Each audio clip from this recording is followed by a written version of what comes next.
É isso aí mesmo, rapaziada. Estamos diante agora de uma das maiores contratações no século do Cruzeiro aqui dentro do Brasileirão. Gabigol aí vindo direto de um gigante, de um rival gigante do Cruzeiro, né? Tem muito assunto interessante hoje aqui na TV Clubismo. Então já vou pedir para você se inscrever, se você não for inscrito, deixa o like no vídeo. Mas hoje é sem enrolação, hein, rapaziada? Vamos partir pro assunto a respeito aí do Gabigol. Ele teve um final épico no Flamengo, né? Foi uma passagem incrível com 2 Copas do Brasil, 2 Libertadores e 2 Brasileiros, totalizando ali 6 títulos de muita expressão, 160 gols nessas 6 temporadas que o Gabigol esteve ao Flamengo ali. É bem verdade que o último ano e meio ali do Gabigol não foi dos melhores, né? Isso é verdade, isso ficou nítido, mas mesmo assim o Gabigol representou e esteve à frente ali nos momentos que o Flamengo precisava. Ele passou sim por algumas injustiças com o técnico Tite, quando o Flamengo perdeu o Pedro e ele colocava o Bruno Henrique de atacante, tendo o Gabigol no banco.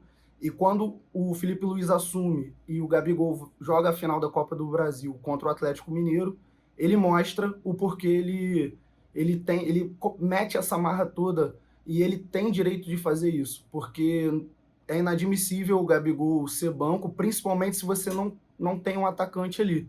O Pedro, tudo bem, pode estar numa boa fase antes da lesão e colocar o Gabigol como reserva, mas você não tendo o Pedro, o jogador era sim o Gabigol. E ele mostrou isso na final ali da Copa do Brasil contra o Atlético Mineiro. Ele, ao final ali da Copa do Brasil, já era o último jogo dele. Ele aproveitou para também chamar a atenção, fazendo mais uma polêmica, mas deixando clara a opinião dele, a insatisfação dele com o Rodolfo Landim, Marcos Braz, com o próprio técnico Tite, que já não era mais o treinador no momento, mas ele deixou claro que se sentiu sim prejudicado, e eu concordo com isso. O Gabigol merecia mais tempo, mesmo não estando numa boa fase. E agora ele foi para o Cruzeiro, que está montando aí uma seleção, já tem confirmado o Dudu, o Fagner veio por empréstimo, tem chance do Matheus Pereira sair, mas tem muitos outros jogadores ainda no radar ali na mira do Cruzeiro, como Fabrício Bruno e Sérgio Ramos, Soteldo, Arias, Wendel, lateral direito do Porto, Vargas, também o atacante do Atlético Mineiro, parece que foi oferecido ali ao Cruzeiro, né? Enfim, além de já estar contando com esses craques, tem também Bolasie, tô até com a minha colinha aqui. Eles acabaram confirmando a compra também do Vilauba, o zagueiro que estava por empréstimo. Christian, Bolasie, Fagner, tem muito jogador que o Cruzeiro já contratou e confirmou a contratação. O Gabigol já tinha deixado claro que ele só iria para um time caso tivesse uma estrutura de elenco para ele jogar. Ele sabe que ele sozinho não vai resolver, isso é nítido, e parece que foi isso mesmo que aconteceu. Eles estão contratando e ofereceram, o Gabigol aceitou o projeto, deixou claro na entrevista dele de apresentação, não de apresentação na verdade, mas a primeira entrevista como jogador do Cruzeiro, ele já deixou claro que tá no momento do Cruzeiro dar essa reviravolta, dar essa virada de chave, uma equipe que recentemente estava na Série B, já veio jogando Sul-Americana. Gabigol sabe dessa responsabilidade, sabe qual é o perfil de clube que ele está indo, mas sabe também da qualidade dele e dos demais companheiros, sem contar no treinador. Treinador esse que, pelo perfil e até mesmo o perfil do Gabigol, me preocupa um pouco por ser um treinador ali que costuma cobrar bastante, ser bem enérgico no vestiário, até mesmo dentro de campo, e o Gabigol, que é um jogador com a personalidade forte, não aceita esse tipo de cobrança, pelo menos a gente já viu em alguns momentos aí o Gabigol não lidando muito bem com esse tipo de cobrança aí dos treinadores. Então, rapaziada, é aquela situação que se encaixar, vai dar tudo certo. Mas se não encaixar, vai ser uma guerra ali. Porque a cobrança, ela vai existir, vai ser uma cobrança forte. O próprio Gabigol é um jogador que já se cobra e cobra dos companheiros, e tem jogadores ali de personalidade forte, o próprio Dudu. Vamos ver como isso vai ficar. Sem contar a situação também do Caio Jorge, que fez um final de ano 2024 bom. O Cruzeiro contava com ele como atacante, mas sabia que ia vir aí reforços. E a gente vai ver agora como fica essa situação. Será que o Gabigol já vai de cara render e mostrar que veio? Se o Gabigol, de repente, iniciar o ano mais ou menos como ele encerrou o ano do Flamengo agora, em 2024, será que vai ter esse tipo de paciência com o Gabigol em virtude da personalidade do Diniz? É isso daí que a gente tem que ficar analisando e ver se realmente vai acontecer. Eu até saio em defesa do Gabigol dizendo o seguinte: esses últimos 2 anos, mais ou menos, 1 ano e meio que o Gabigol esteve ali no Flamengo, ele já estava impaciente, ele já não queria. Você conseguia perceber que o Gabigol ele não estava 100% feliz ali no Flamengo. Então eu acredito que o psicológico e a vontade do jogador conta quase que 90%. E pelo fato do Gabigol não estar tão satisfeito assim, fica difícil realmente do jogador focar, ter aquela vontade toda, principalmente se sentindo prejudicado pelo treinador. A gente não sabe exatamente o que acontecia nos treinamentos, desculpa. Porém, o Gabigol podia estar treinando bem com o Tite e não recebendo oportunidade. Isso tudo vai contando na cabeça do jogador, sem contar que ele precisava já respirar novos ares. Ele já estava há um tempo longe daquele auge que ele esteve e a gente já não via aquele Gabigol tão contente. Se envolveu em algumas polêmicas, se envolveu na polêmica vestindo a camisa do Corinthians, deixou a torcida bastante insatisfeita. Teve gente achando que foi uma situação proposital, que não foi nada daquilo que ele explicou, que foi um amigo, enfim. A gente não estava lá, a gente não tem como saber, a gente tem que acreditar na palavra do jogador, no que ele fala. E ele pediu desculpa, como punição, retiraram a camisa 10 dele do Flamengo. Ele se envolveu também na polêmica referente ao doping, que ele ficou um tempo ali afastado do Flamengo. Foi uma decisão meio controversa.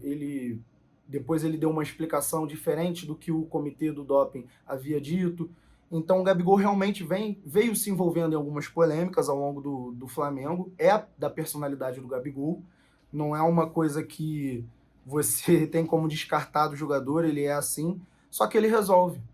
Ele resolve. E ele é um jogador que chama mídia e torcida. Ele chama a torcida para dentro do campo. A gente pode lembrar do episódio dele contra o próprio Atlético Mineiro, rival do Cruzeiro, que é a equipe dele agora, na qual ele disse que aqui no Rio de Janeiro, no Maracanã, seria um inferno, e realmente aquilo ali chamou a torcida do Flamengo, eles colocaram faixa pelo caminho do Maracanã, e deu no que deu, ele representou como sempre. Então, gente, é uma situação que não tem como a gente deixar passar batido. A presença do Gabigol, quando ele chega numa equipe, quando o Gabigol ele é contratado, não tem como passar batido. A gente sabe que vai atrair mídia para o clube, vai atrair venda de camisa, venda de ingresso. O Gabigol, ele querendo ou não, é um jogador que busca título e ele chama título mesmo, é da personalidade dele em campo, ele não se esconde em finais, apesar de muita gente dizer que a final de 2019 ele não vinha jogando bem e fez os 2 gols, mas assim, é da personalidade do jogador, é da personalidade do jogador, é do jeito dele, do atacante. Então ele ficou um pouco escondido em campo ali, mas de qualquer forma ele chegou e apareceu no momento que precisava. Se posicionou bem para fazer o gol de empate e brigou com o zagueiro e quando a bola sobrou ele fez o que precisava ser feito. Então sim, ele não jogou muito bem a final de 2019, mas é até loucura você falar isso, porque o título só veio por causa dele. Então ele não jogou bem a maior parte do tempo, mas ele fez o que precisava ser feito. E ele é esse tipo de jogador, como foi na final contra o Galo. Felipe Luiz colocou ele no jogo de ida. Ele já levou o jogo para o Rio de Janeiro com outra atmosfera. Ele fez, tudo bem que o Plata fez um golaço na final, mas o gol dele, do Gabigol, os 2 gols dele, ele foram o que resolveu o jogo. Então, assim, não tem muito o que dizer. O Santos até tentou a contratação do Gabigol, o Santos chegou a sondar ali, tentou repatriar o Gabigol, né? Mas o Santos não tem condição financeira agora para fazer um bom elenco, que era a pedida do Gabigol, que era o que ele queria. Ele disse que para ir para um time que ele não teria muita companhia ali, ele não iria querer. E não sei se o Santos tinha condições de pagar esse salário alto que o Gabigol pede. Além disso, a gente tem que ver certinho a formação que o Cruzeiro vai jogar. tendo em vista que o Gabigol e o Dudu podem se completar ali, pode ser que jogue os dois juntos no ataque. O Gabigol fica muito bem jogando com dupla, ele precisa da proximidade dos pontas, ele não consegue jogar isolado. Então, se o Cruzeiro jogar um 4-3-3, é até um questionamento. 4-3-3 ou, de repente, um 4-4-2 mais moderno, né? Por quê? O Diniz, ele cobra muito a marcação dos jogadores. Então, o Gabigol isolado lá, ele teria que recompor até o meio campo. A gente lembra bem como era na época do Fluminense. Tendo em vista que o Gabigol, ele precisa de companhia, dois pontas muito agudos, talvez não seja o estilo do Diniz. Então, ele pode ser que coloque o Gabigol com o Dudu de companhia e povoe ali o meio campo com alas abertos, né, pela direita e pela esquerda. É uma das formações. Ou 4-3-3 clássico, porém eu não acredito que o Diniz vá usar o 4-3-3 clássico com o Cruzeiro, não. A gente tem que ver como vão ficar o restante das contratações. Tem muito jogador bom na mira do Cruzeiro, mas a gente precisa entender que o Diniz é um treinador que gosta de desafios, ele se dá muito bem com isso. Então, colocando o Diniz em jogo, em campo, aquela formação diferente que ele está acostumado a fazer, eu vejo muito sucesso. Agora, se ele ficar com dificuldade de administrar esse elenco, que já está ficando recheado aí de craques e etc., vai ser difícil, porque ele vai ter medo de arriscar e eu não acho que é o ideal. Eu, se fosse o Diniz, assim, né, não falando da forma técnica, porque eu não tenho nem como falar isso, mas falando no sentido de coragem, eu botaria esse time para frente. Quando eu digo um 4-4-2, não significa que é menos ofensivo do que um 4-3-3. Significa que é só a disposição dos jogadores ali em campo. O Dudu e o Gabigol no ataque juntos podem receber a companhia dos alas, que vão subir com certeza, e a proximidade do meio campo, que seria ali o Matheus Pereira, mas a gente sabe que ele tem sondagem forte aí de outras equipes. Enfim, você colocando essa dupla de ataque, eu acho que eles se completariam muito bem, porque o Dudu, ele é um jogador goleador e o Gabigol também. Ambos são jogadores goleadores. Eles chegam ao ataque por todos os lados, fazem gol de cabeça, fazem gol com um toque só na bola, se for preciso conduzir um pouco a bola, o Dudu tem um bom drible. Então, a gente tem que ver e analisar aí o que o Diniz vai pensar para essa equipe, né? Ele não pode hesitar em colocar esse time para frente. Seria uma questão aí também do Caio Jorge, muita gente sugerindo ali o Dudu aberto na ponta e tentar alguma situação ali com o Caio Jorge, que é um centroavante também, pelo final de ano bom que ele teve, mas isso vai ficar a critério do Diniz, o que ele pretende para esses jogadores. O Caio Jorge tem só 22 anos e pode ser que ele, de certa forma, aceite ali ficar no banco para o Gabigol, que é um jogador totalmente renomado e com títulos na carreira.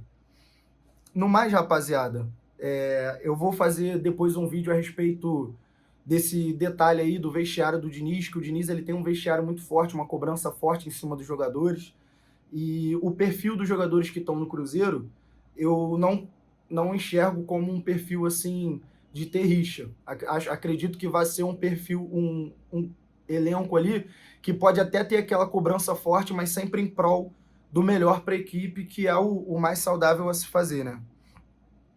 No mais, rapaziada, agradeço a vocês o tempo. Não se esqueçam de se inscrever no canal e deixar o like também. É muito importante aqui pra gente. Acompanhe a gente lá nas outras redes sociais, TikTok, YouTube. A gente está postando vídeo diariamente, os shorts aqui também no próprio YouTube. Vamos deixar, a partir do meio do mês aí, metade desse mês de dezembro, acredito que lá para o dia 20 a gente vai criar um grupo para os membros totalmente gratuito, não vamos oferecer nenhum tipo de produto, nenhuma venda, nada do tipo não. Só para ser um grupo onde vocês vão poder também falar. É um grupo liberado para todo mundo. Então vocês vão poder comentar quando estiver rolando algum jogo, e a gente pode comentar lá também, sempre com muito respeito. Vai ter 5 moderadores no grupo, então todo mundo vai prestar atenção se tem gente se ofendendo, nada de briga de torcida, nem desse tipo. Mas vai ser um grupo para debater o futebol, deixar opinião, deixar o comentário, informação e até mesmo sugestões para o canal. Uma forma da gente se aproximar com vocês aí. E, rapaziada, a gente está batendo a meta agora de 200 inscritos. É o que está no nosso foco. Então, a gente precisa da ajuda de vocês. A gente está batendo agora 170, tá? Na última live a gente bateu esse número. E estamos até o final de dezembro com a meta de bater 200 inscritos. Então não se esquece de se inscrever no nosso canal, rapaziada. É muito importante pra gente, eu sei que é chato, mas não muda nada na vida de vocês. Mas não muda nada na vida de vocês. Vocês vão... Não muda nada, rapaziada. Vocês vão se inscrever aí, não fica recebendo um monte de notificação, nem nada do tipo, não. É só para ajudar o canal mesmo, o YouTube entender que é relevante, que a gente posta com constância e que o nosso conteúdo é legal para entregar para outras pessoas, entendeu? A questão é só essa. Então a gente já agradece desde já. Tamo junto. Agradeço aí aos 167 inscritos do canal e vamos para cima, rapaziada. É isso, direto aqui do Rio de Janeiro, TV Clubismo. Pra cima, galera. Valeu. Mais um noticiário aí ao vivo.